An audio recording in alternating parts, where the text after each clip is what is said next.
Now, this guy lost his 2 marriages. The first wife, they divorced. The second wife, they divorced. And that's where we are beginning this conversation. Was he violent? No, he wasn't violent.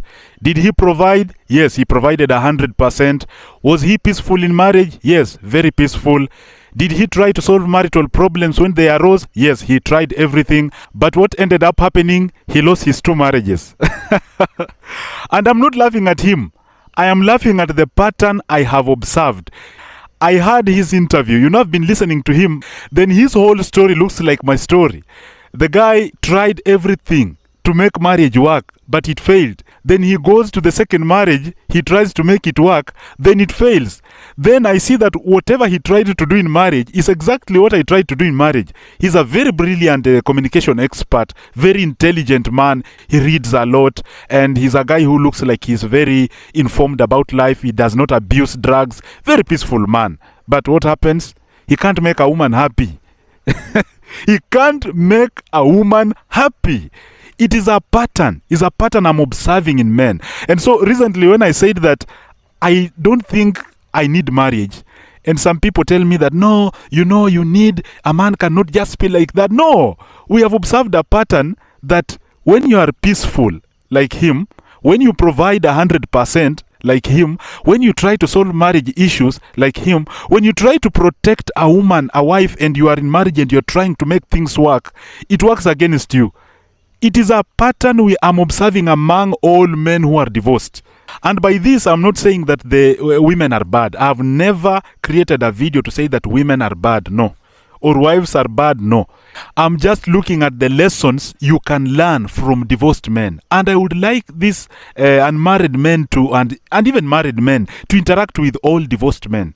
To understand that most marriages ended not because the man was bad, not because the man was terrible. No, it is because the man was too peaceful for that marriage. And this brings me to this point that I have never spoken in any of my monologues. If you observe men who are badly behaved, they are very stable in marriages. A lot of them. A guy goes, drinks alcohol, and smokes cigarettes, yet he's married. He stays in marriage for a very long time. I don't know if you observed that pattern. The guy abuses drugs. He sleeps out with women, he's married, and his woman never leaves the marriage. And that marriage stays for a very long time. Have you seen that? Okay, there's a marriage where, have you ever seen a place where women are complaining that my husband does not leave me with money, my husband has just left me, I'm the one struggling in the house to provide. Those women stay in those marriages. But if you go to marriage with a mindset that I want to be peaceful, I want to take very good care of my wife, I want to provide 100%. If issues arise, I want to solve them in a very simple manner. You are going to divorce. And so let's get back to this guy. When I was listening to him, I think I listened to him in the evening. Yesterday I was in church. I could not produce any video. Today I'm recording this video in the morning. Very beautiful morning sun, just basking in the sun. I was listening to him and he was saying how he tried to solve issues in this marriage, including going to fight men that were trying to seduce his wives. You see, he married a woman, then this wife is sleeping with another man outside marriage. Then he doesn't think that that is a problem. He tries to go to that man to tell him, leave my wife alone. Hey, men, we go through a lot trying to save our marriages. We go through a lot. Because that is what happened. Because he confirmed it even with the man that he went to. He goes to the man and says, let's talk as men, bro. You are with my wife. Please stop sleeping with her. I love my wife. Leave her alone. He goes to talk to this guy. He doesn't know that that is the character of the wife. The wife needs an emotional roller coaster. She needs a man who will arouse her emotionally. She needs a man who will torture her. She does not need this peaceful guy. No. They needs a bad boy, and that is a bad boy. So when he goes to confront that man, he finds that that man, he has several other women, and his wife is among the several other women that this guy has. And so I'm glad that he ended that marriage, because I don't see how he would have benefited from it. And that's why I started relating my life to him, because I also thought that I would benefit from marriage a lot. But eventually when you divorce, you realize that you are achieving a lot even more than when you would have been in marriage. And so I want young people who are not married to listen to me, that the pattern I have observed all along, I'm not a small boy.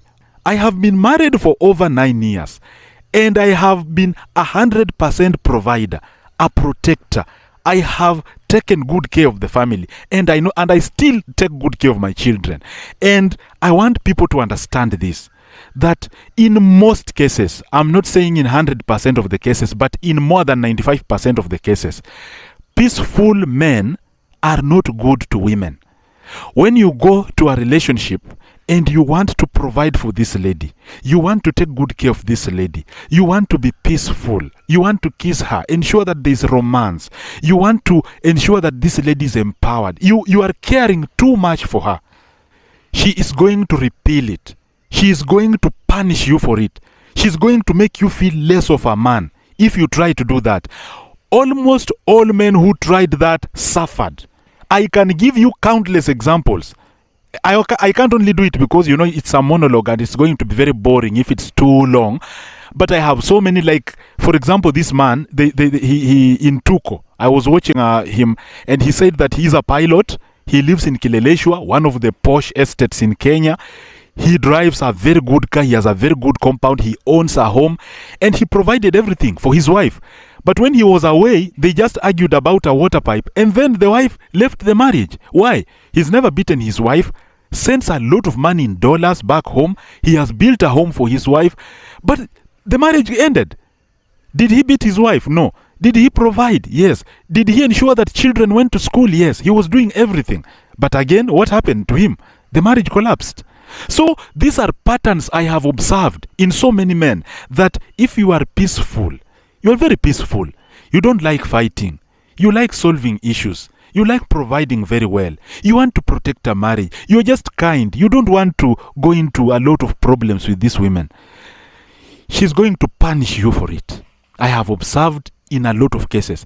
And men who appear to be kind and composed and very good in marriage, a lot of them are persevering.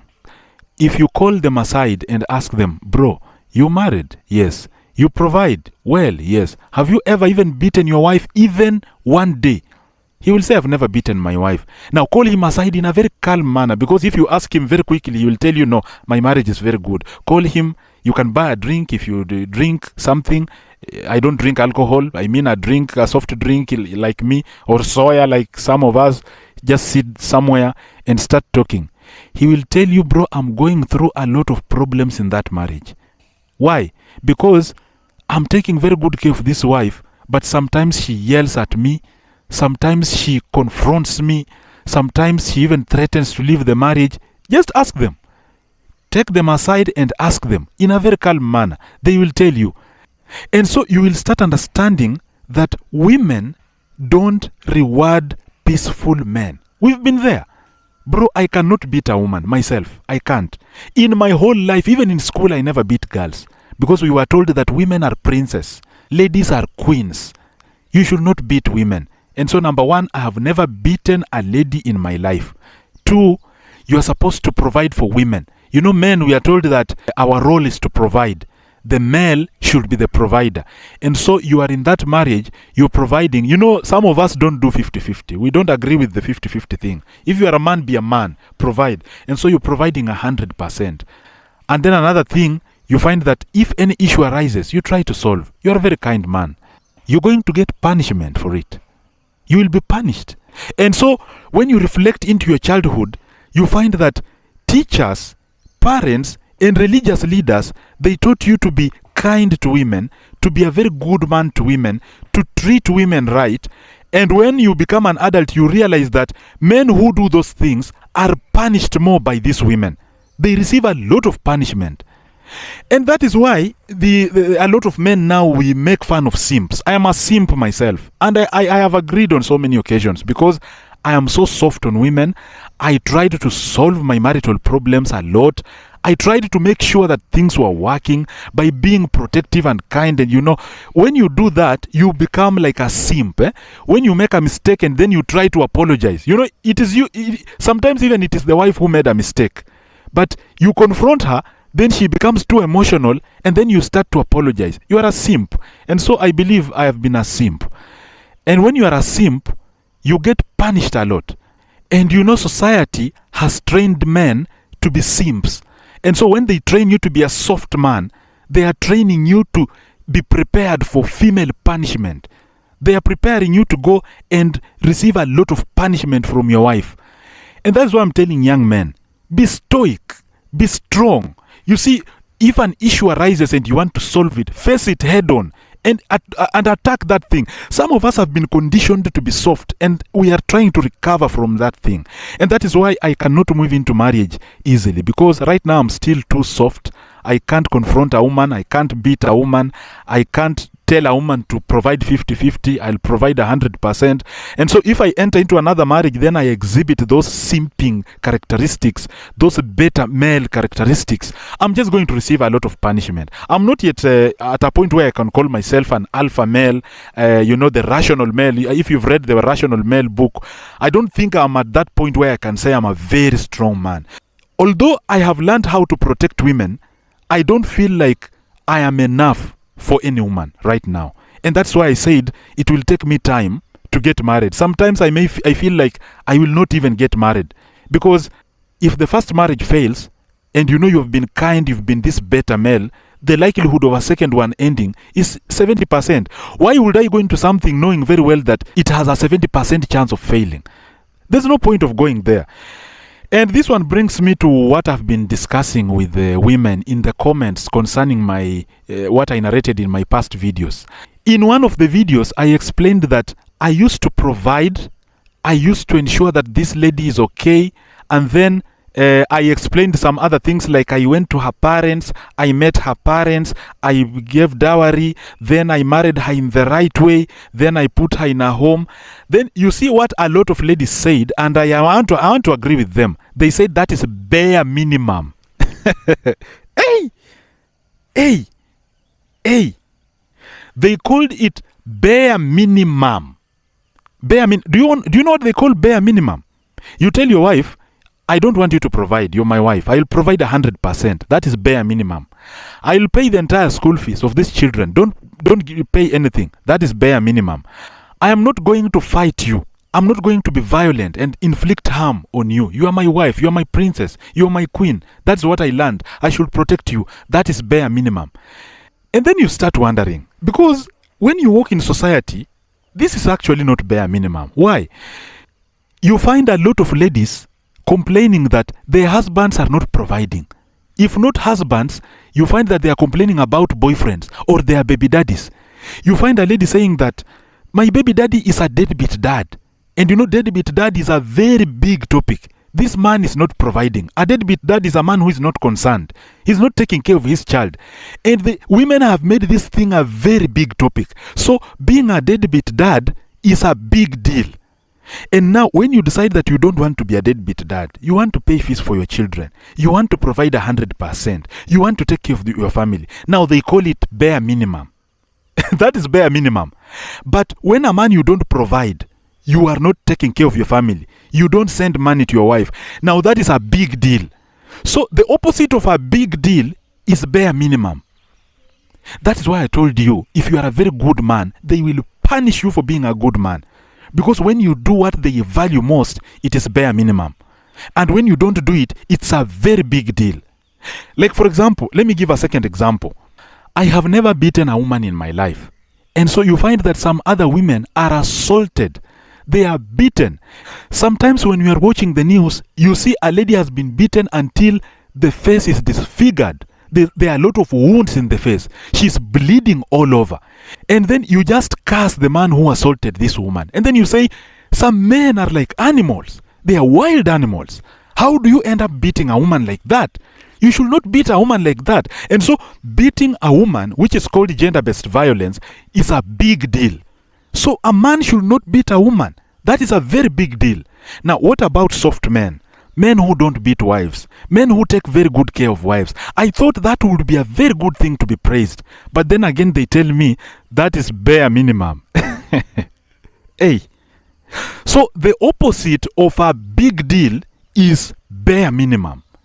And so let me give you the last example. The last example, I usually see ladies say that, you've never gone to my parents, you've never visited my parents, you've never even given anything to my parents.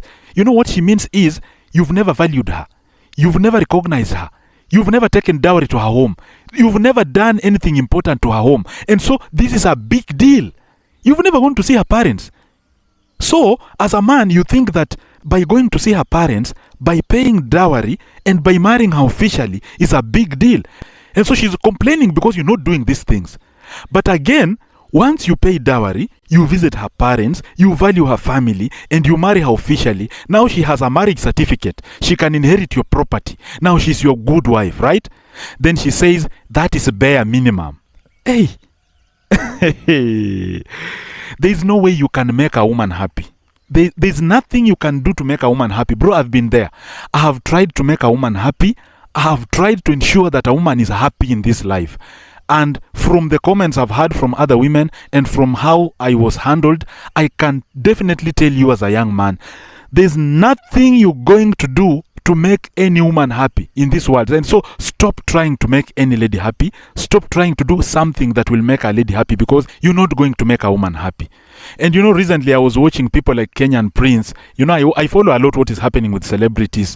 And I was watching Kenyan Prince. He was trying to apologize to his girlfriend by taking her for a chopper ride. And I know they chase clout a lot, and that's why I don't like discussing him. But I'm just giving him as an example, although they like chasing clout. And so I don't want him to chase clout with this video, but I'm just using him as an example.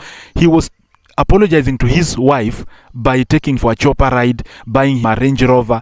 And you know, ladies who've never been bought a car, they consider it a big deal, a very big deal.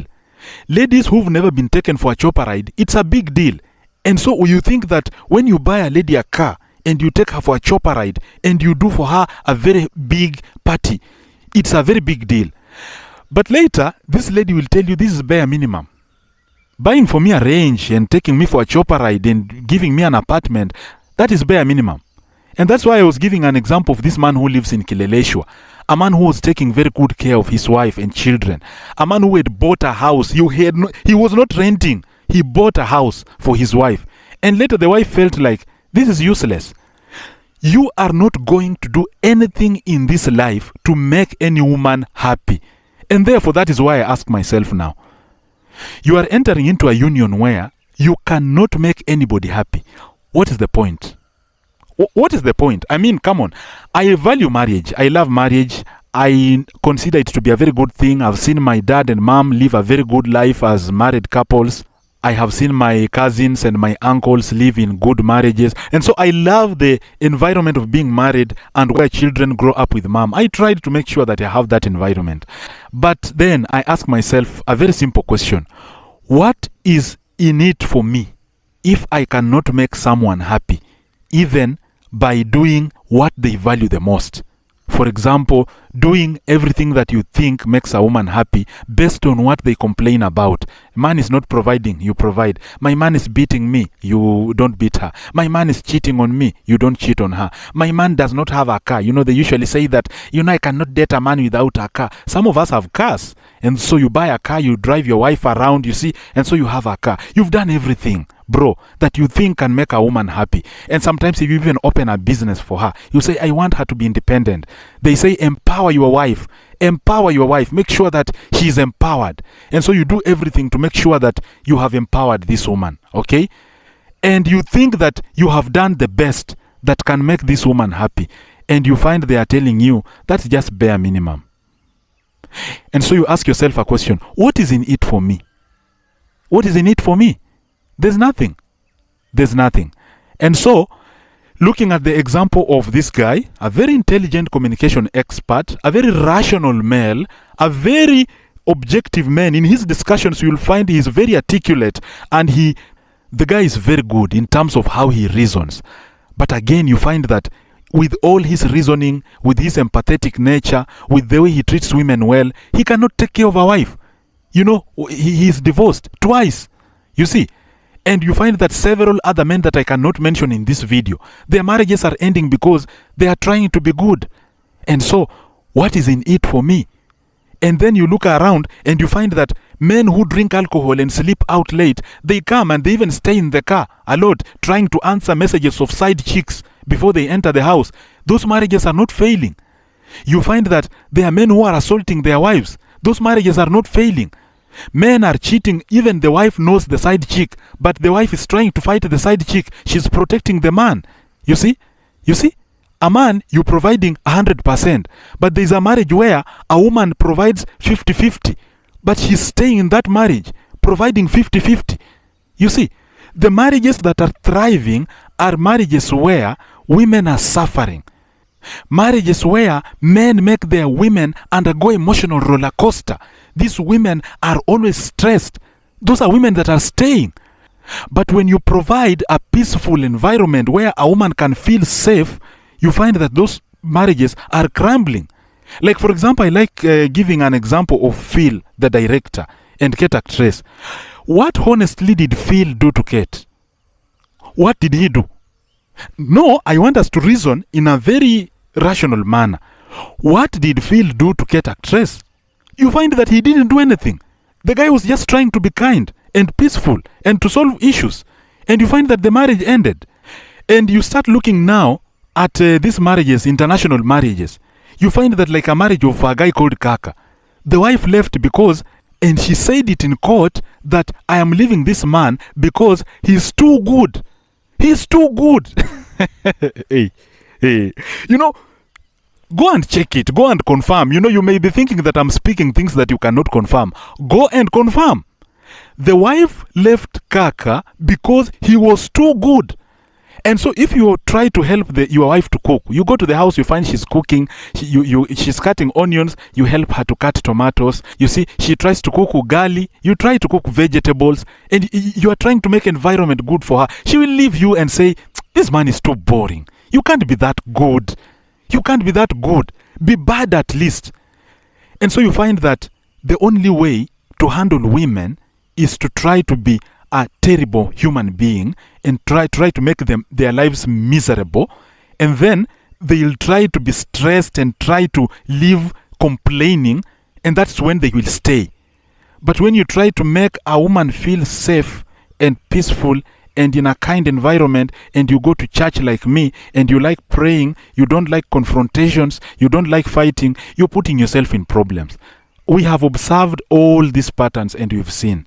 Young men, before you get married, just know that there is no way you're going to make a woman happy by being peaceful, by being kind, by being generous, by providing 100%, by being just a good man. You're not going to make her happy.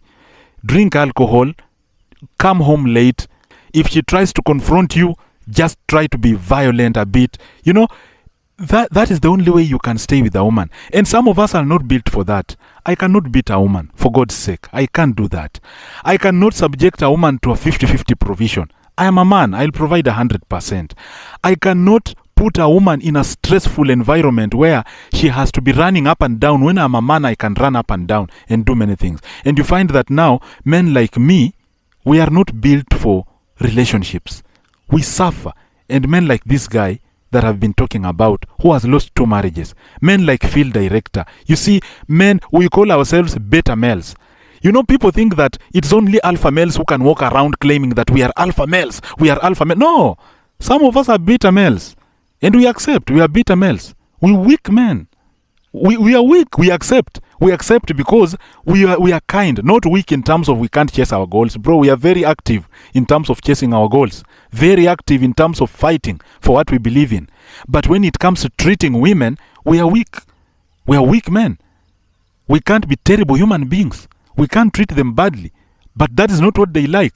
They like to be treated in a bad manner. And so what do?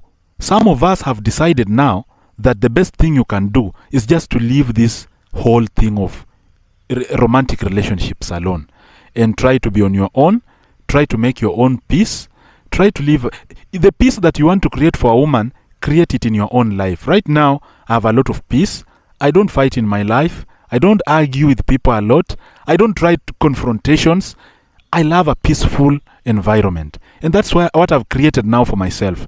You see, even where I'm taking this video right now, I try to ensure that this area is peaceful. You've seen where I record my videos. I record them in a quiet environment. I like peace. I like quietness. I don't like confrontations. And so if another lady can like that, then we can be good to go. But I have learned throughout life that a woman loves to be mishandled a bit so that she can feel good. And I consider that to be quite confusing, because what we were taught regarding how to treat women is not what is turning out to be in our old age. So that is what was just going through my mind right now, and I felt like I should share it with some of you. And as you navigate this world of women, young men, please note that there's nothing you will ever do to make a woman happy. You buy her a Range Rover, you buy her an aeroplane, you buy her, she will always keep shifting goalposts. Like right now, I don't know what I can do to make a woman happy. I don't know. Honestly, just tell me, what can I do to make a woman happy? You can't make a woman happy. And that's why we have a lot of jokes on some memes. You find that a book to make a man happy is just like this. Give us food, give us sex, and just make sure that we are not fighting. We are good to go. Men are not complicated. Give me good food, give me sex, and just make sure that I stay in a peaceful environment. It's done. But for a wife, you have to buy this, you have to buy this. And when you achieve this goal, she shifts the goalpost. Now you have to achieve this. When you do this for her, now she shifts again. You have to do this. And so you get confused. How can I make a woman happy? There's no way you can make a woman happy. And so that is why going to a second marriage, it's quite a challenge for me, because there's no way I'm going to make that woman happy. Definitely. There's no way I can make a woman in this world happy. I've just studied, and if a second marriage fails, it will disrupt my financial status completely. So I don't want a situation where I am marrying again, then it fails, then I have children with the second wife, then I have children with the first one. Now, you see, it is a terrible financial decision. I've not talked about the emotional aspect of it, because emotionally I'll be drained. Now you have 2 wives with children. Imagine you have another wife with children, the marriage ended. Another wife with children, the marriage ended. What will that do to you? Let me just keep my calmness and then take good care of my kids. I think that is the best thing. And if there's any other man out there who has decided not to engage women now, no marriage, no nothing, I think it's a good decision we are making. It's not a bad decision, because entering into these unions, trying to make a woman happy, it is a goal that you cannot achieve. So those are my thoughts this morning. Thank you for listening to me, and we shall meet again in another video. This is Gidia Kali. Peace.